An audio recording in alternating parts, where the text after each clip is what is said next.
नमस्कार मित्रांनो, आज आपण प्रेझेंट परफेक्ट टेन्स बद्दल जाणून घेतोय. प्रेझेंट परफेक्ट टेन्स म्हणजेच पूर्ण वर्तमान काळ. पूर्ण वर्तमान काळ प्रेझेंट परफेक्ट टेन्स. तर या काळामध्ये अशा क्रिया येतात ज्या पूर्ण झालेल्या असतात, आत्ताच पूर्ण झालेल्या असतात किंवा आपण कधीतरी केलेल्या असतात. तर त्याच्याबद्दल बोलायचं झालं तर मग या प्रेझेंट परफेक्ट टेन्स मध्ये येतात. आपण जर परीक्षेचा विचार केला तर याच्यावर डायरेक्ट किंवा इनडायरेक्ट प्रकारे क्वेश्चन येतात. जसं की डायरेक्ट याच्यावेळी कोणता प्रेझेंट परफेक्ट टेन्स मध्ये वाक्य आहे किंवा त्याला पॉझिटिव्ह मधून निगेटिव्ह मध्ये करायचंय किंवा हॅज आणि हॅव दोन्हीपैकी कोणता वापरला जाईल. दोन शब्द असतात, एक हॅज आणि दुसरा हॅव. तर दोन्हीपैकी कोणता वापरला जाईल सब्जेक्टवर डिपेंड करतं. त्याच्यावर क्वेश्चन येऊ शकतो. किंवा इनडायरेक्टली जसं की आपल्याला ऍक्टिव्हचा पॅसिव्ह करायचा आहे किंवा पॅसिव्हचा ऍक्टिव्हाइज करायचा आहे आणि दुसरा आपल्याला क्वेश्चन टॅग बनवायचा आहे. अशा प्रकारे डायरेक्ट किंवा इनडायरेक्ट प्रकारे क्वेश्चन विचारले जातात. त्यामुळं आपल्याला याच्याबद्दल पूर्णपणे माहिती असणं फार गरजेचं आहे. तर याचे कन्फ्युजन आहेत ते दूर होतील आणि ज्या गोष्टी माहित नाही त्याही तुम्हाला समजतील. तर त्यामुळे व्हिडिओ शेवटपर्यंत बघा. तर चला आपण सुरू करू. याच्यामध्ये सर्वात पहिली गोष्ट हॅव आणि हॅज कधी वापरायचं. आता दोन शब्द येतात, पहिला हॅव आणि दुसरा हॅज. तर पॉझिटिव्ह वाक्य असेल, निगेटिव्ह असेल किंवा क्वेश्चन असेल किंवा डब्ल्यूएच क्वेश्चन असेल तर त्याच्यामध्ये हॅव किंवा हॅज या दोन्हीपैकी एक शब्द आल्याशिवाय वाक्य पूर्णच होत नाही. प्रेझेंट परफेक्ट टेन्स मधलं वाक्य या दोघांपैकी एक शब्द आल्याशिवाय पूर्ण होणार नाही. ते निगेटिव्ह असो पॉझिटिव्ह असो. मग पॉझिटिव्ह असल्यावर हॅज येणार किंवा हॅव येणार. निगेटिव्ह असेल तर काय येणार, हॅव नॉट येईल किंवा हॅज नॉट येईल. काय हॅज नॉट. तर अशा प्रकारे पॉझिटिव्ह हॅज येईल किंवा हॅव येईल. निगेटिव्ह असेल तर हॅव नॉट किंवा हॅज नॉट येईल. तर हे दोन्ही डिपेंड कशावर करतं, तर सब्जेक्टवर. काय सब्जेक्टवर. सब्जेक्ट म्हणजेच काय, कर्ता. त्यात कर्ता कोणता आहे याच्यावर डिपेंड करेल. म्हणजेच ती क्रिया कोणी केली, ठीक आहे, कुणी केलेली आहे क्रिया, मग ते विचारायचं असेल तर मग त्यात सब्जेक्ट म्हणजेच क्रिया ज्याने केली. आणि दुसरं राहतं ऑब्जेक्ट. ऑब्जेक्ट तर हे काय, कर्म. पहिला सब्जेक्ट आणि दुसरा ऑब्जेक्ट. तर क्रिया म्हणजेच हॅव आणि हॅज कोण येईल तर हे सब्जेक्टवर डिपेंड करतं, ऑब्जेक्टवर नाही. ठीक आहे, ही झाली पहिली गोष्ट. आता सब्जेक्टवर डिपेंड करतं हे तर माहित झालं. मग आता याच्यात कोणतं येणार, कसं ओळखायचं, हॅव येणार की हॅज येणार. तर याला सोपी पद्धत आहे. हॅज हे थर्ड पर्सन सिंग्युलरला येतं. काय, तर तृतीय पुरुष एकवचन असेल तर त्याच्यासाठी आपण हॅज किंवा हॅजंट वापर करतो. पॉझिटिव्ह असेल तर हॅज वापरलं जातं, निगेटिव्ह असेल तर हॅजंट किंवा हॅज नॉट म्हणतो तर वापरलं जातं. मग याच्यामध्ये कोण कोण येतं, ही, शी, इट किंवा एकवचन नाम आहे जसं की राम घेऊया आपण, राम. ठीक आहे, तर असे एकवचन येतात. मग दुसरे आणखी कोणते येतात, तर दिस बॉय किंवा दॅट बॉय अशी नावं असतील तर हा मुलगा किंवा तो मुलगा असं असेल. मग बॉयच्या जागा दुसरं पण घेऊ शकतो, कंट्री घेतला आपण. मग काय होईल, धिस कंट्री म्हणजेच हा देश, दॅट कंट्री तो देश. म्हणजेच this, that, he, she, it, Ram अशी नाव असतील एकवचन तर मग तेव्हा आपण त्यात हॅजचा वापर करतो. ठीक आहे, तर यांना काय वापरलं जातं, हॅज. आता हॅव कोणाला वापरलं जातं, तर हॅव हे फर्स्ट पर्सन, सेकंड पर्सन आणि थर्ड पर्सन प्ल्युरल. एक वचन म्हणजे प्रथम पुरुषचे सगळे, द्वितीय पुरुषचे सगळे आणि तृतीय पुरुषचे अनेक वचन, यांच्यासाठी आपण हॅव वापरतो. तर ते कसं आपण जाणूनच घेणार आहोत पुढं. पण आता फक्त हे माहीत असायला हवं की थर्ड पर्सन सिंग्युलर असेल तर त्याला हॅज वापरलं जातं आणि बाकीचे जे शिल्लक राहत आहेत त्यांच्यासाठी आपण हॅवचा वापर करतो. ठीक आहे, तर चला आपण आता पुढे जाऊया. हे महत्वाचं आहे, हॅज आणि हॅव कोणाला वापरलं जातं. आता आपण वाक्य त्याचा फॉर्मॅट कसा तो पाहणार आहोत. पॉझिटिव्ह वाक्य कसं बनलं जातं, निगेटिव्ह कसं बनतं किंवा डब्ल्यूएच क्वेश्चन असेल किंवा येस नो टाईप क्वेश्चन असेल तर तो कसा बनला जातो ह्याच्याबद्दल जाणणार आहोत. तर चला आपण सुरू करूया पॉझिटिव्ह वाक्यापासून. आता पॉझिटिव्ह वाक्य असेल तर त्याचा फॉर्मॅट राहतो सब्जेक्ट प्लस हॅव किंवा has plus verb third form नंतर ऑब्जेक्ट.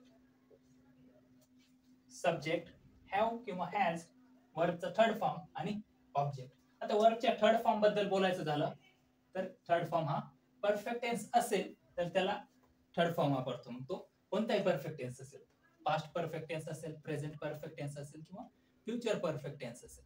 परफेक्ट टेन्स म्हटलं की वर्बचा थर्ड फॉर्म. ठीक आहे. मग इथं थर्ड फॉर्म आलेला आहे आणि इथं हॅव आणि हॅज कसं वापरायचं तर ते डिपेंड करते सब्जेक्टवर. आपण पाहिलेलंच आहे ते की हॅज असेल याच्यात आता कोणतं वापरायचं, सब्जेक्ट जर हे आला तर मग इथं काय येणार हॅज, नंतर वर्बचा थर्ड फॉर्म नंतर ऑब्जेक्ट. काय सब्जेक्ट जर ही आला तर, आता ही आला, शी आला, इट आला किंवा राम किंवा डॅड आणि धिस, तर हे सब्जेक्ट मध्ये असतील तर आपण हॅज वापरतोय आणि बाकीचे आले तर नंतर आपण हॅव वापरणार आहे. ठीक आहे. तर बेसिक पॉझिटिव्ह फॉर्म्युला कोणता आहे आपला, बेसिक पॉझिटिव्ह फॉर्म्युला आहे सब्जेक्ट, हॅव किंवा हॅज नंतर वर्बचा थर्ड फॉर्म आणि शेवटी ऑब्जेक्ट. तर आपण याचे काही उदाहरणं बघूया. आता रामने अभ्यास केलेला आहे असं म्हणायचं. मग काय येणार राम. आता राम आले म्हणजेच एकवचन आलंय आणि तृतीय पुरुष एकवचन आहे. मग काय येणार हॅज. आता पुढे काय येणार आहे वर्बचा थर्ड फॉर्म येणार. मग अभ्यास करण्याला काय म्हटलं जातं स्टडी. स्टडी आणि स्टडीचा थर्ड फॉर्म काय असेल मग स्टडीड. थर्ड फॉर्म काय स्टडीड. तर हे फॉर्म माहित असणं गरजेचं आहे. वर्बचे फॉर्म माहित असणं गरजेचं आहे. तर त्याच्यामुळे आपण एक अगोदर व्हिडिओ बनवलेला आहे ज्याच्यामध्ये आधी आपण वर्ब घेतलेले आहेत. 100 वर्बचे 2 पार्ट केलेले आहेत. तर ते तुम्ही बघू शकता जेणेकरून असं वर्बचा थर्ड फॉर्म कोणता येतो हे विसरणार नाही. ठीक आहे. तर चला आपण पुढे जाऊया. आता स्टडीचा थर्ड फॉर्म काय स्टडी. मग तो इथे येईल.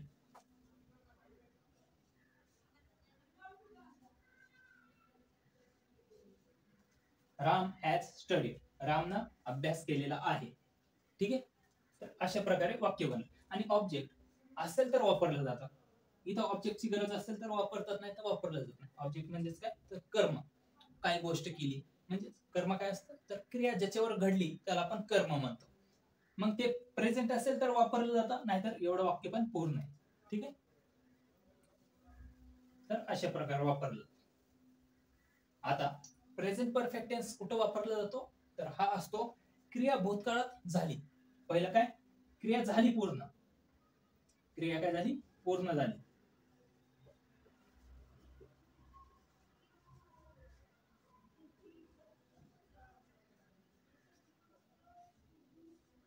क्रिया पूर्ण झाली पण आपल्याला त्याचा टाइम माहित नाही. काय माहित नाही टाइम माहित नाही. मग त्यावेळेस ती प्रेझेंट परफेक्ट टेन्स मध्ये सांगितली जाते. म्हणजे या वेळेच्या अगोदर कधीतरी ती गोष्ट केली. मी फिरायला गेलेलो आहे किंवा गेलेलो होतो असं म्हणतो आपण. मग गेलेलो होतो हे कशात येईल पास्ट परफेक्ट टेन्स मध्ये. पण गेलेलो आहे म्हणजे याच्या अगोदर गेलेलो आहे तर मग ते प्रेझेंट परफेक्ट टेन्स मध्ये. किंवा एखाद्या जागेवर आपण गेलो आणि आपण तिथं अगोदर गेलेलो असं सांगायचं असेल तर मग काय म्हणणार मी इथं आलेलो आहे. म्हणजेच ही क्रिया कधीतरी घडली पण कधी घडली हे माहित नाही. पण आपल्याला जर टाइम माहित असेल कधी गेलतो मग तिथं काय होणार तर मग ते जाणार सिंपल पास्ट मध्ये. जर एक्झॅक्ट टाइम माहित असेल तर आपण ती कुठं टाकणार मग सिंपल पास्ट मध्ये. आपण भूतकाळात एखादी क्रिया केली आणि त्याचा आपल्याला एक्झॅक्ट टाइम माहिती. मी काल तिथं गेलतो मग ते काय टाइम माहिती आपल्याला काल मग ते सिंपल पास्ट मध्ये येणार. पण आपल्याला टाइम माहित नाही. फक्त एवढंच माहिती की मी गेलतो. मग मी गेलेलो आहे तिथं गेलेलो आहे. मग त्याचा टाइम माहित नाही. मग ती क्रिया पूर्ण झाली पण त्याचा टाइम माहित नाही. मग ती क्रिया प्रेझेंट परफेक्ट टेन्स मध्ये. ठीक आहे. ही झाला पहिला प्रकार. आता दुसरा आत्ताच क्रिया संपली. आत्ताच संपली पण पूर्ण झालेली असल्यामुळं ती पण याच्यातच येणार. ती कशी कंप्लीट आहे.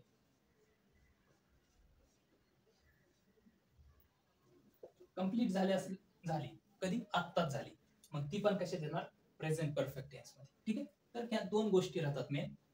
एक तर याच्या अगोदर झालेली कधीतरी, त्याचा टाइम माहित नाही, आणि दुसरी गोष्ट ती आताच क्रिया घडलेली, पूर्ण घडली, तर ती पण याच्यामध्येच आहे.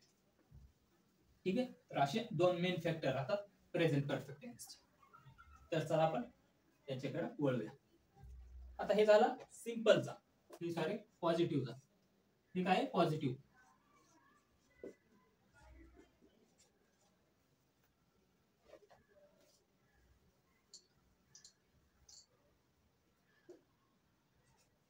हे पॉझिटिव्ह साठी झाला. आता निगेटिव्ह साठी.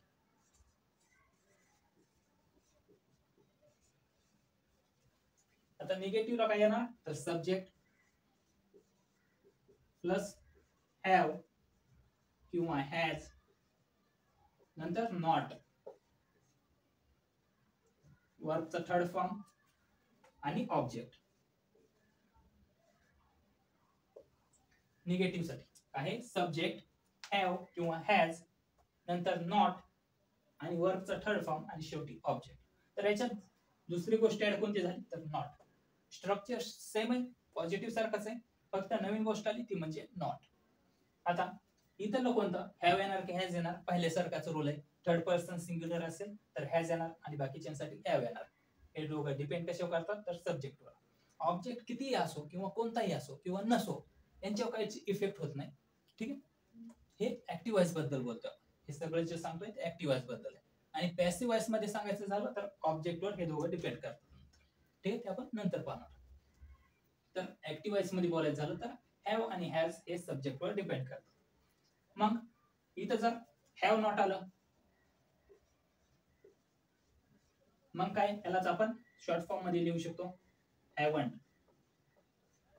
ठीक आहे, काय हॅव नॉट आला तर त्यालाच आपण शॉर्ट फॉर्म मध्ये हॅवंट म्हणू शकतो. तसंच हॅज नॉट आलं तर त्याला आपण हॅझंट म्हणू शकतो. ठीक आहे, काय हॅझंट. ही झाली पहिली गोष्ट. आणखी एक गोष्ट राहते ती म्हणजेच आपण शब्द पाहतो, जसं की आय हॅव किंवा दुसरा राहता आय हॅड. हे पास्ट मध्ये राहतं हॅड. ठीक आहे, तर याच्याबद्दल आपण नंतर बघूया. तर आय हॅव साठी आपण हा शब्द पाहतो कधी कधी, आय आणि हॅव असं पाहतो. ठीक आहे, तर हे काय, आय हॅव, आय अपॉस्ट्रॉफी आणि नंतर व्हीई, हेच काय आय हॅव. ठीक आहे, तर आपण निगेटिव्ह वाक्य बघूया आता. सब्जेक्ट हॅव किंवा हॅज, नंतर नॉट, नंतर वर्बचा थर्ड फॉर्म आणि ऑब्जेक्ट. तर वर्बचा थर्ड फॉर्म तर असणारच कारण परफेक्ट टेन्स आहे. मग वाक्य घेऊया आपण एक, जसं की त्यांनी अभ्यास केलेला आहे. मग काय येणार, त्यांनी अभ्यास केलेला आहे म्हणजेच एक वचन, अनेक वचन, दे अनेक वचन आलंय, अनेक वचन आले आणि थर्ड पर्सन आहे पण अनेक वचन आहे. मग अनेक वचनला कशाचा वापर केला आपण, हॅवचा. दे हॅव स्टडीड, त्यांनी अभ्यास केलेला आहे. आता कधी केला हे माहित नाही पण केलेला आहे. तसंच मी त्यांना भेटलेलो आहे, मग काय येणार, आय साठी हॅव, कारण आय काय first person, I have met them. आता या वाक्यामध्ये आय हे सब्जेक्ट झालं, हॅव हे काय आहे, हॅव तशांतच आलं, हे थर्ड फॉर्म, मेट काय आहे तर थर्ड फॉर्म आहे. मीट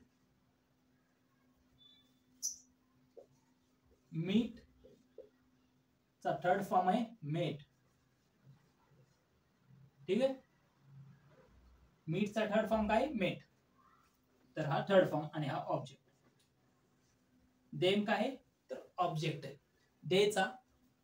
दे पासून ऑब्जेक्ट झालाय देम.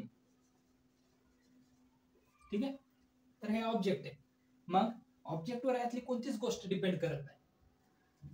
अगदी हा शब्द नसेल तरी पण आहे तसं स्ट्रक्चर राहणार आहे. आय हॅव मेट, मी भेटलेलो आहे. आता कोणाला भेटलेलो आहे हे माहित नाही म्हणून देम लिहिलेला आहे.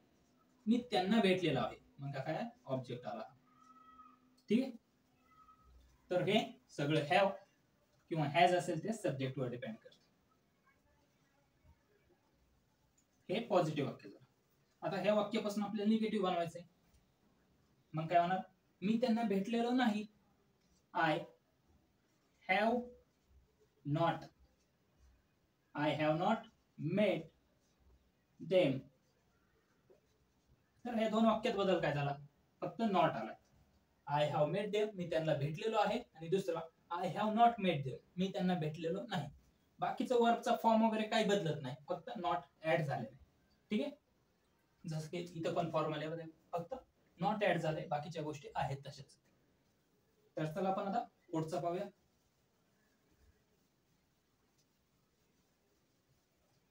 आता हे झालं पॉझिटिव्ह आणि निगेटिव्ह वाक्य. आता question, yes no type question विचारायचं असेल तर त्याच्यामध्ये हे जे आहेत हॅव किंवा हॅज, हॅव किंवा हॅज आहेत तर ते पहिल्यांदा जातील. येस नो टाइप क्वेश्चन आहे. ठीक आहे, याच्यामध्ये काय होत आहे तर हॅव आणि हॅज ही सुरुवातीला जात आहे, नंतर सब्जेक्ट, नंतर वर्बचा थर्ड फॉर्म आणि शेवटी ऑब्जेक्ट. तर याच्यात काय झालंय, हॅव आणि हॅज यांची जागा बदलली. हॅव आणि हॅज ची जागा बदलली आणि ते सब्जेक्टच्या अगोदर गेले. बाकी स्ट्रक्चर आहे तसंच. पॉझिटिव्हचं स्ट्रक्चर आणि पॉझिटिव्ह क्वेश्चनचं, येस नो टाइप क्वेश्चनचं सेम स्ट्रक्चर. फक्त बदल काय झाला तर यांची जागा बदलली, हेल्पिंग वर्बची जागा बदलली. बाकी वर्बचा थर्ड फॉर्म आणि बाकी सगळ्या गोष्टी सारख्याच आहेत. आणि शेवटी क्वेश्चन मार्क एक आलेला. ठीक आहे, हे झालं positive yes no type question. दुसरा पण एक राहतो निगेटिव्ह मध्ये. जसं की मी म्हटलं तू अभ्यास केलेला आहे का, काय विचारलं. आता याच्यात काय, तू अभ्यास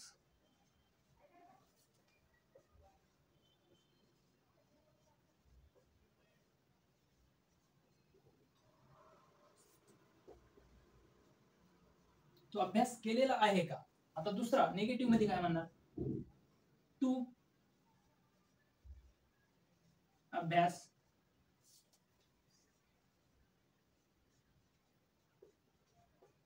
केलेला नाही का. तू अभ्यास केलेला आहे का, हा झाला पहिला प्रश्न. दुसरा काय, तू अभ्यास केलेला नाही का. शब्द बदल काय झाला, आहे आणि नाही असे दोन शब्द आहेत.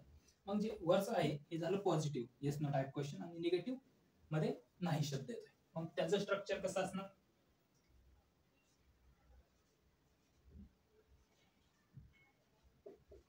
हॅवंट किंवा हॅझंट, नंतर सब्जेक्ट, नंतर वर्बचा थर्ड फॉर्म आणि ऑब्जेक्ट. ठीक आहे, तर हॅव आणि हॅजचं निगेटिव्ह झालं. हॅव आणि हॅजचं निगेटिव्ह झालं. हॅवचं काय निगेटिव्ह, हॅझंट, सॉरी हॅवंट, आणि हॅजचं निगेटिव्ह हॅझंट झालं. मग हे दोन तयार झाला, आहे ऐवजी नाही आला. मग यांना इंग्लिश मध्ये काय येईल तर ते बघूया. इंग्लिश मध्ये काय, have you studied. Have you studied हे पॉझिटिव्ह झालं, तू अभ्यास केलेला आहे का. हॅव यू स्टडीड, आणि निगेटिव्ह काय होईल, हॅवंट यू.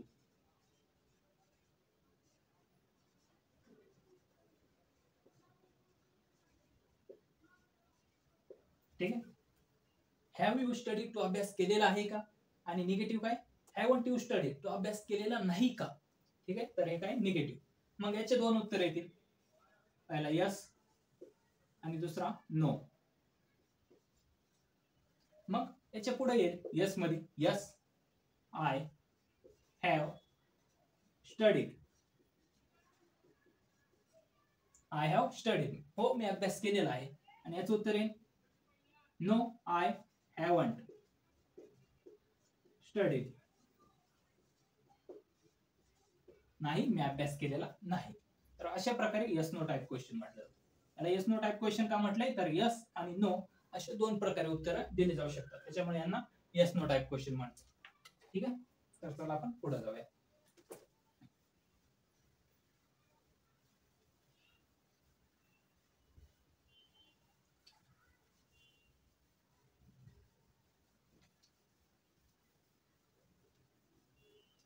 आता पुढे एक महत्वाचा क्वेश्चन येतो, तो म्हणजे WH क्वेश्चन. आता WH क्वेश्चन मध्ये WH क्वेश्चन असेल तर त्याच्यामध्ये शब्द येतात जसं की व्हॉट, वेन,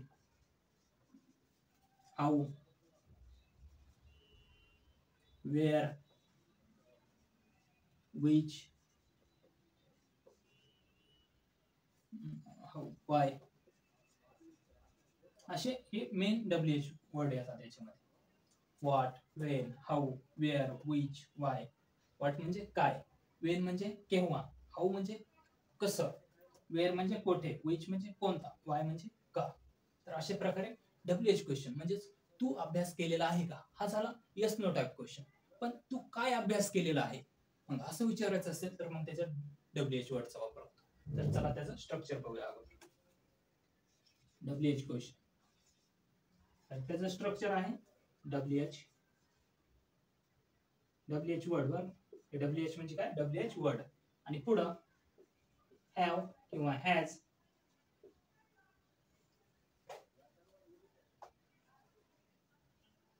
हॅव किंवा हॅज, नंतर सब्जेक्ट, नंतर वर्बचा थर्ड फॉर्म आणि शेवटी ऑब्जेक्ट. ठीक आहे, तर WH वर्ड मध्ये हे शब्द येत आहेत आणि ते दिलेलं आहे ते WH वर्डचा स्ट्रक्चर आहे. याच्यामध्ये काय काय येते, WH, हॅव किंवा हॅज, नंतर सब्जेक्ट, वर्बचा थर्ड फॉर्म आणि object.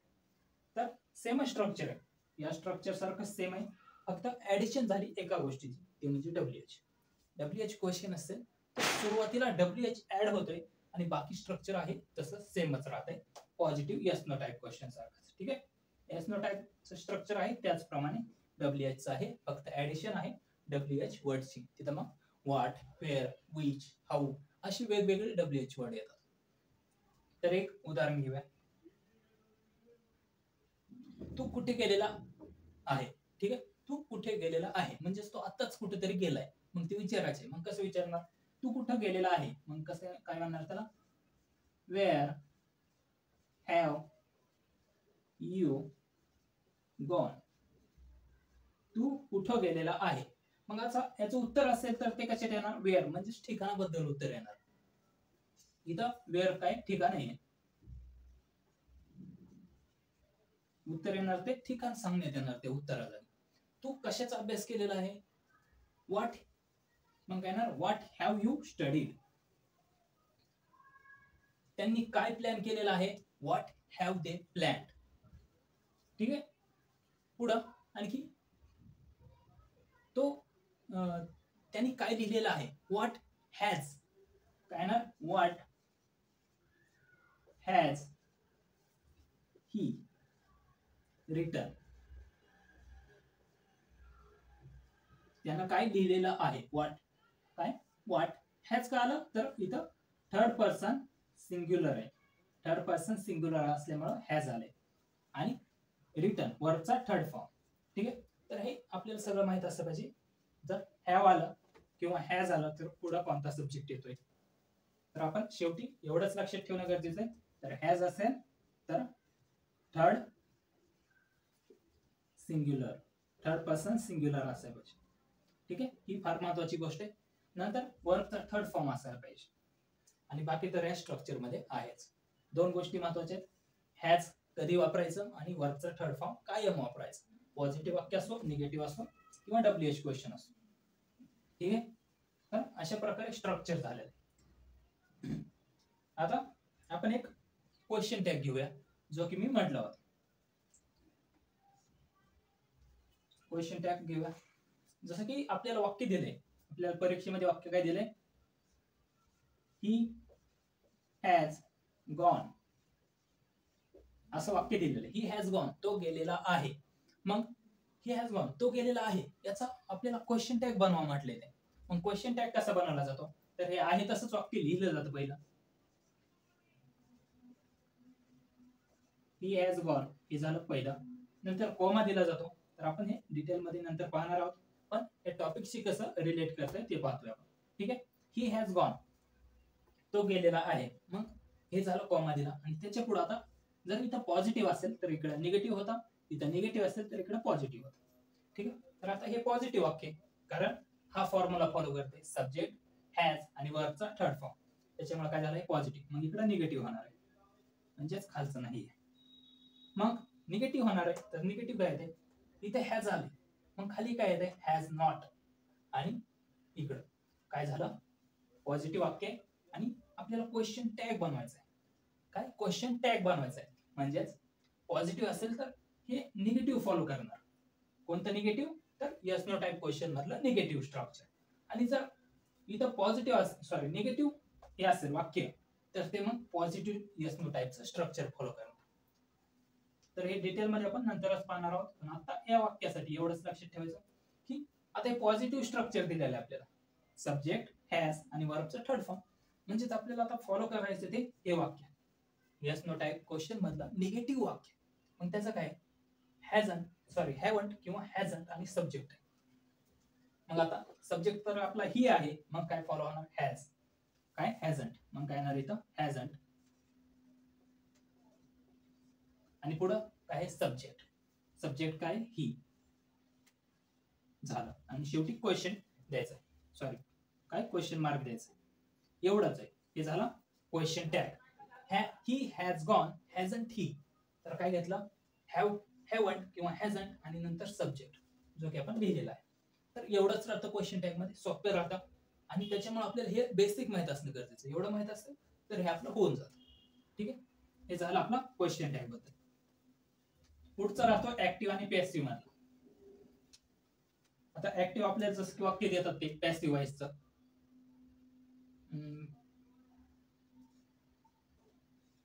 Food has been eaten by him, असं वाक्य दिलंय पॅसिव्ह वॉइस. पॅसिव्ह वॉइस काय, कारण फूड हे काय आहे, तर हे ऑब्जेक्ट आहे, आणि यात महत्व कोणाला दिलंय फूडला, म्हणजेच कर्माला जास्त महत्व दिलंय, म्हणून हे पॅसिव्ह वॉइस म्हणतात त्याला. आणि जर आपल्या तिथं सब्जेक्टला जास्त महत्व असेल तर त्याला ऍक्टिव्ह वॉइस म्हटलं जातं. ठीक आहे, आता इथं हे पॅसिव्ह दिलंय आपल्याला वाक्य, त्याचं आपल्याला ऍक्टिव्ह बनवायचं. मग यात आपल्याला गोष्टी कोणत्या दिसतात, हॅज थर्ड फॉर्म, म्हणजे पॅसिव्ह वॉइस मध्ये सगळेच थर्ड फॉर्म असतात, ती वेगळी गोष्ट झाली, सगळे थर्ड फॉर्म असतात पॅसिव्ह वॉइस मध्ये, मग तो कोणताही काळ असो काही असो. ठीक आहे, आणि इथं हिम दिसते, मग हिमचं पहिल्यांदा आपल्याला ही करावं लागेल. ठीक आहे, आणि नंतर आता याचं कसं वाक्य तयार होईल, तर यात स्ट्रक्चर बघावं लागेल कोणतं. हे वाक्य पॉझिटिव्ह, म्हणजे हे पण पॉझिटिव्ह वाक्य. पॉझिटिव्ह स्ट्रक्चर कसं आहे, पहिल्यांदा सब्जेक्ट घेतला ही, पुढं काय हॅज किंवा हॅव दोन्ही पैकी एक. आता ही आलंय तर काय येणार हॅज. आता पुढं काय वर्बचा थर्ड फॉर्म काय इथं इटन, आणि शेवटी काय ऑब्जेक्ट. आता फूड आहे, इथं काय फूड, काय food has been eaten by him, त्याच्याकडून जेवण खाल्लं गेलं. आणि दुसरं वाक्य काय तयार झालं, ही हॅज इटन फूड, त्यानं जेवण खाल्लं, त्यानं जेवण खाल्लेलं आहे.